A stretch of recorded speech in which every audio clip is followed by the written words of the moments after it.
बिस्मिल्लाहिर्रहमानिर्रहीम। Dear students, अस्सलाम वालेकुम। बच्चों, आज का जो हमारा टॉपिक है वो है क्रॉस प्रोडक्ट। इससे पहले हम डॉट प्रोडक्ट के बारे में पढ़ चुके हैं।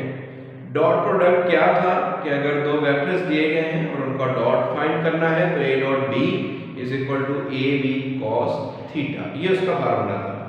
क्रॉस प्रोडक्ट क्या होता है? When product of two vectors is vector. हम इसको वेक्टर प्रोडक्ट भी कह सकते हैं या फिर क्रॉस प्रोडक्ट भी कहा जा सकता है। तो क्रॉस प्रोडक्ट क्या होता है कि जब दो वेक्टर्स का प्रोडक्ट वेक्टर होगा तो हम बच्चों उसको क्रॉस प्रोडक्ट कहते हैं। For example, let A and B two vectors, then A cross B that is equal to AB sin theta, और n जो है इसमें यूनिट वेक्टर है, where n is unit vector. अब इसमें B क्रॉस A जो है उसमें चेंजिंग आती है, तो हम इसकी प्रॉपर्टीज अभी डिस्कस करेंगे कि A cross B that is equal to minus B cross A। दूसरी ये है कि if theta is equal to 0 degree हो तो देन हम जानते हैं कि A और B जो है दो वेक्टर्स पैरेलल होते हैं, और अगर ये पैरेलल होंगे तो A क्रॉस B किसके इक्वल हो जाएगा? 0 के, क्योंकि साइन 0 जो है वो किसके इक्वल होता है? 0 के, इसलिए A cross B is equal to 0। Third है कि theta is equal to 90 degree, then vectors क्या होंगे? परपेंडिकुलर, और अगर ये परपेंडिकुलर है तो A cross B is equal to A B sine 90 multiply by n unit vector, तो A cross B is equal to आ जाएगा A B multiply by n unit vector. तो इसको अगर हम थोड़ा सा मजीद हल कर लें तो ये A क्रॉस B की मैग्नीट्यूड n यूनिट वेक्टर ये 1 के इक्वल होता है, तो इसलिए A और B पहले ही मैग्नीट्यूड में है, इसके मैग्नीट्यूड लेंगे तो फर्क नहीं पड़ेगा। तो ये भी हमारे पास एक फार्मूला बन गया है। अब जैसा कि बच्चों आप जानते हैं कि हम इससे पहले भी फार्मूले पढ़ चुके हैं। पैरेलल चेक करने के दो फार्मूले और थे, एक डॉट में था और दूसरा simple A is equal to lambda B, और एक डॉट में था कि A dot B is equal to AB के इक्वल, तो दोनों हैं। इसी तरह से परपेंडिकुलर पहले भी हम सॉल्व कर चुके हैं, वो जरा इजी है, हम क्वेश्चन में वही अप्लाई करेंगे, लेकिन एमसीक्यूज में अगर पूछा जाए तो आपने ये यूज कर लेना है। नेक्स्ट इसकी प्रॉपर्टी है बच्चों कि अगर इसमें हम फाइंड करना चाहें I क्रॉस I के बारे में, तो I क्रॉस I चूंकि ये 0 के इक्वल है इसलिए 0 हो जाएगा, J क्रॉस J इक्वल 0 आ जाएगा, K cross K is equal to 0 हो जाएगा। और अगर बच्चों हम फाइंड करें I क्रॉस J, तो ये थर्ड यूनिट वेक्टर K के इक्वल है, J क्रॉस K फाइंड करेंगे तो ये I के इक्वल, और अगर K क्रॉस I फाइंड करेंगे तो ये J के इक्वल है। अगर इनकी प्लेस चेंज कर देंगे तो ये बच्चों वेक्टर के जो साइन है वो इसमें चेंज हो जाएंगे, यानी कि नेगेटिव हो जाएंगे। नेक्स्ट स्टूडेंट, इसमें हम लेते हैं कि अगर आपके पास वेक्टर्स के कंपोनेंट दिए गए हैं, जैसे फर्ज करें A आपके पास इसके कंपोनेंट है A1i plus A2j plus A3k, और B एक वेक्टर दिया गया है B1i plus B2j plus B3k, और आप इसमें फाइंड करना चाहते हैं A क्रॉस B, तो बच्चों इसकी एक डिटरमिनेंट है जिसकी पहली रो क्या होगी? I J K, दूसरी रो में A के कंपोनेंट जो कि है A1 A2 A3, तीसरी रो में B के component B1 B2 B3। Actually में दोनों को मल्टीप्लाई किया गया, यहाँ I क्रॉस I आता है वहां 0 j cross j k cross k की जगह पर 0 पुट किया और उसके बाद i क्रॉस j की जगह पर k, j क्रॉस k की जगह पर i और k क्रॉस i की जगह पे j पुट किया और उनको सॉल्व किया तो जो आंसर आया है एक्चुअल में उसको एक डिटरमिनेंट के फॉर्म में लिखा जा सकता है, क्योंकि इस डिटरमिनेंट का आंसर और वो जो आंसर आया था ये दोनों आपस में इक्वल हैं। तो लिहाजा इसको इसलिए लिख दिया है ताकि फार्मूला याद रखने में आसानी हो। अगर बच्चों b क्रॉस a फाइंड करना है तो यहाँ b के कंपोनेंट आ जाएंगे और यहाँ पर a के कंपोनेंट, तो माइनस का उसमें डिफरेंस आएगा, तो इसलिए अगर आप वो यूज करना चाहते हैं तो माइनस का डिफरेंस आ जाएगा। जी बच्चों अब इसमें कुछ फार्मूले हैं। पहला फार्मूला मैं इसका लिख रहा हूं जो हमने एक्सरसाइज में अप्लाई करने हैं, वो तो एक तो ये हो सकता है कि साइन ऑफ एंगल पूछा जा सकता है। तो जैसा कि आप जानते हैं कि साइन थीटा ये वैल्यू जाकर डिवाइड हो जाएगी, तो साइन ऑफ एंगल इक्वल आ जाएगा a क्रॉस b। चूंकि n यूनिट वेक्टर कैंसिल करना है तो उसके लिए इसकी मैग्नीट्यूड लेनी पड़ेगी और किसी भी यूनिट वेक्टर की जब आप मैग्नीट्यूड लेते हैं तो वो 1 के इक्वल होता है, इसलिए sin theta is equal to a cross b की मैग्नीट्यूड डिवाइडेड बाय ab। दूसरा बच्चों इसमें फार्मूला है कि ये फार्मूला मैं इसके लिख रहा हूं जो यहां पे हम यूज कर रहे हैं। सेकंड है कि वो कह सकता है कि फाइंड करें unit vector perpendicular to the plane containing a and b। Unit vector perpendicular to the plane containing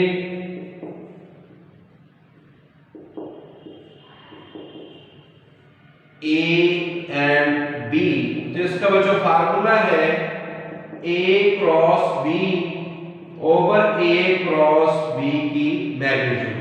तो ये इसका फार्मूला है a cross b divided by a cross b की मैग्नीट्यूड। थर्ड वन फार्मूला जो बच्चों होगा वो अगर वो कहता है कि एक एरिया फाइंड करें, area of a triangle ABC, ये 4 वर्टिसेस दिए गए होंगे, इनके कोऑर्डिनेट गिवन होंगे, तो एरिया का फार्मूला ये है 1/2 AB क्रॉस AC इसकी मैग्नीट्यूड। और लास्ट में है कि वो कह सकता है कि फाइंड करो एरिया ऑफ पैरेललोग्राम। तो एरिया ऑफ पैरेललोग्राम अगर कहता है जिसका बच्चों फार्मूला ये है ABCD, सपोज करें यही है तो सिंपल यही वाली फॉर्म इसमें लिख देनी है AB क्रॉस AC और इसकी क्या ले लेनी है मैग्नीट्यूड। तो बच्चों ये वो फार्मूले हैं जो कि एक्सरसाइज में यूज होंगे, हम इनसे रिलेटेड अभी क्वेश्चन भी करेंगे। तो आपको फार्मूले अगर याद होंगे तो क्वेश्चन हल करना हमारे लिए इजी है। तो आइए जी एक दो क्वेश्चन भी सॉल्व करते हैं, मेरे क्वेश्चन हम कल देखेंगे, एक दो अभी सॉल्व करते हैं जी बच्चों। क्वेश्चन नंबर 1 लिख दिया है जिसमें compute the cross product A cross B and B cross A, check your answer by showing that each A and B is perpendicular to A cross B and B cross A।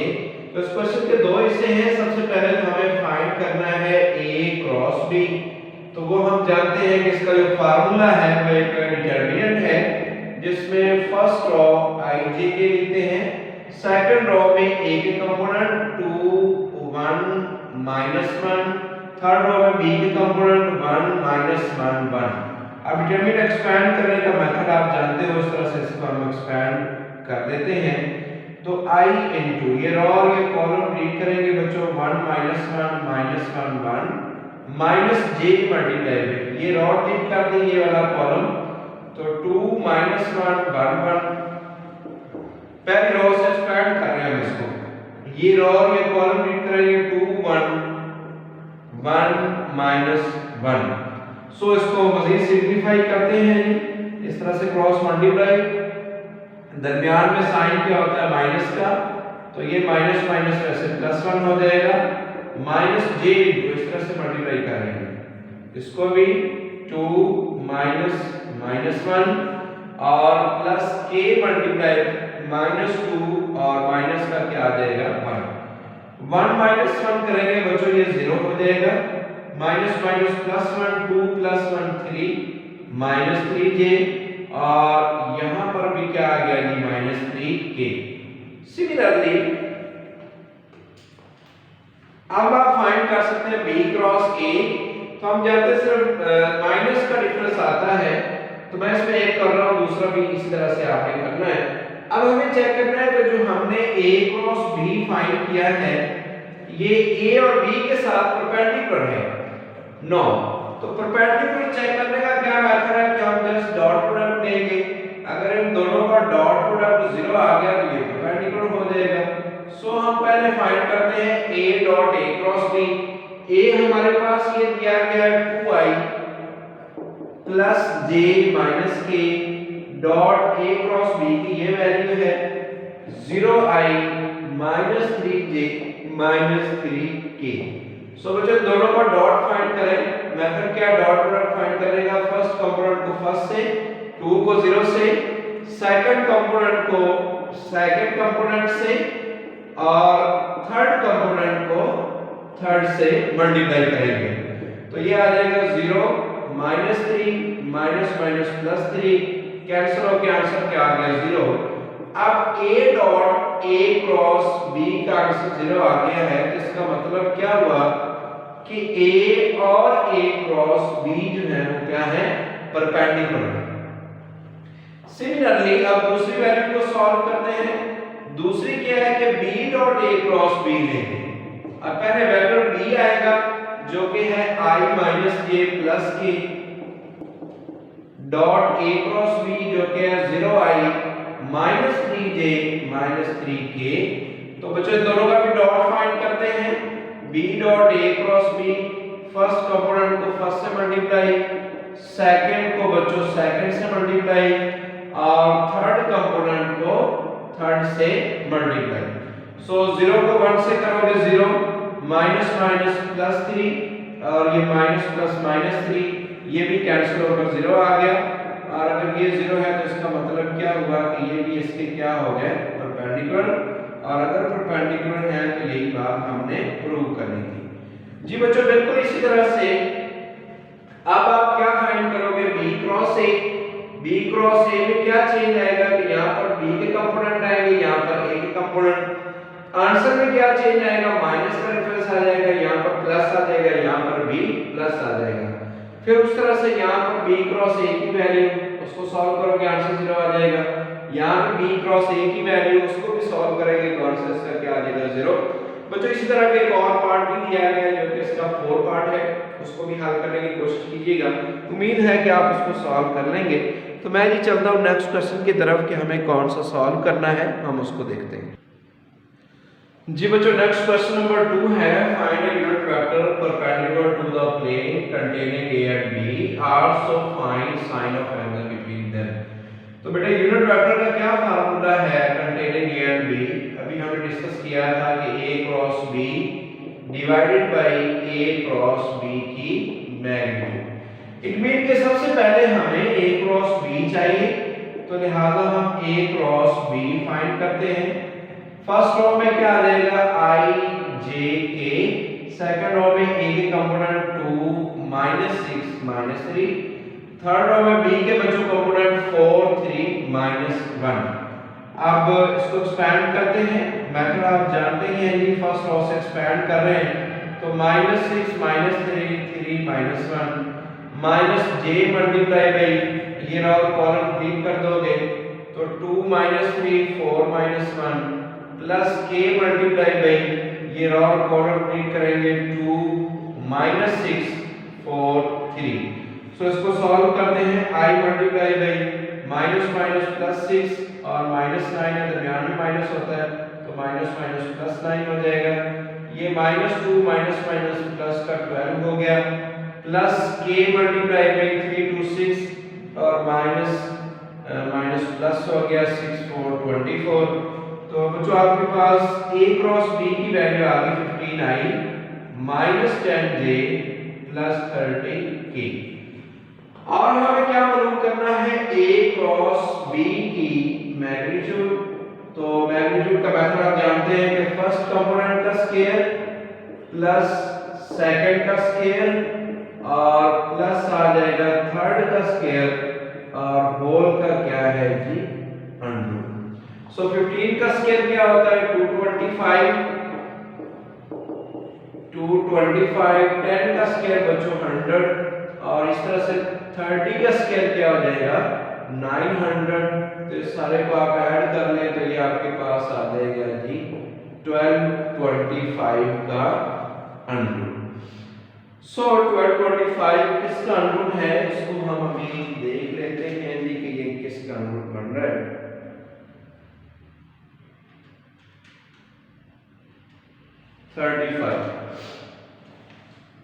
जी ये आ जाएगा जी 35।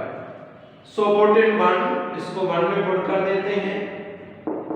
1 में put करेंगे तो u equal आ जाएगा a cross b की value है 15i minus 10j plus 30k divided by क्या आ गया जी 35।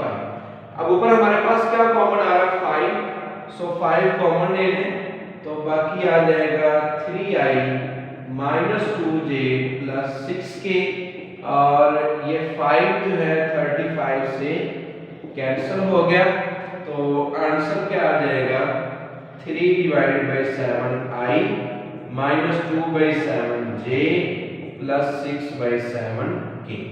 सो बच्चों ये हमारे पास इसका आंसर आ गया। u फाइंड कर चुके हैं और हमें क्या फाइंड करना है, sine of angle. No and sine of angle के लिए हमें a की मैग्नीट्यूड चाहिए और b की भी मैग्नीट्यूड। सो a की मैग्नीट्यूड क्या आ जाएगी 2 का स्क्वायर प्लस माइनस 6 का स्क्वायर प्लस माइनस 3 का स्क्वायर और होल का अंडर। 2 का स्क्वायर क्या हो जाएगा 4, 6 का स्क्वायर 36 और माइनस 3 का स्क्वायर 9, 49 हो गया। 49 का अंडर क्या होता है 7। और बच्चों b की मैग्नीट्यूड चाहिए तो b की मैग्नीट्यूड भी फाइंड कर लेते हैं। ये आ जाएगा 4 का स्क्वायर प्लस 3 का स्क्वायर प्लस माइनस 1 का स्क्वायर होल का अंडर। 4 का स्क्वायर 16, 3 स्क्वायर 9, 1 स्क्वायर 1। तो ये आपके पास क्या आ जाएगा जी b magnitude is equal to 26 का अंडर। तो इसका रूट फाइंड नहीं हो रहा इसलिए वैल्यू इतनी ही रहेगी जी। मैं यहीं पे इसको कंप्लीट कर रहा हूँ जी। साइन ऑफ एंगल का फार्मूला लिखते हैं एज वी नो दैट के sine theta is equal to a cross b की magnitude divided by a magnitude into b magnitude. So sine theta is equal to a cross b की magnitude हम find कर चुके हैं 35 है divided by 7 root 26। तो 7 5 35 ये इससे कैंसिल हो गया। 5 डिवाइडेड बाय 26 का रूट और थीटा इज इक्वल टू क्या हो जाएगा साइन इनवर्स। आप इसको चाहे तो डिग्री में फाइंड भी कर सकते हैं या इतना भी लिख दें नहीं काफी जी। बच्चों क्वेश्चन नंबर 2 मुकम्मल हो चुका है। रिमेनिंग क्वेश्चन इंशाल्लाह हम नेक्स्ट लेक्चर में सॉल्व करेंगे। उम्मीद है कि इस लेक्चर की आपको समझ आई होगी। बच्चों इन क्वेश्चन की प्रैक्टिस लाजमी कीजिएगा। ओके जी, अल्लाह हाफिज़।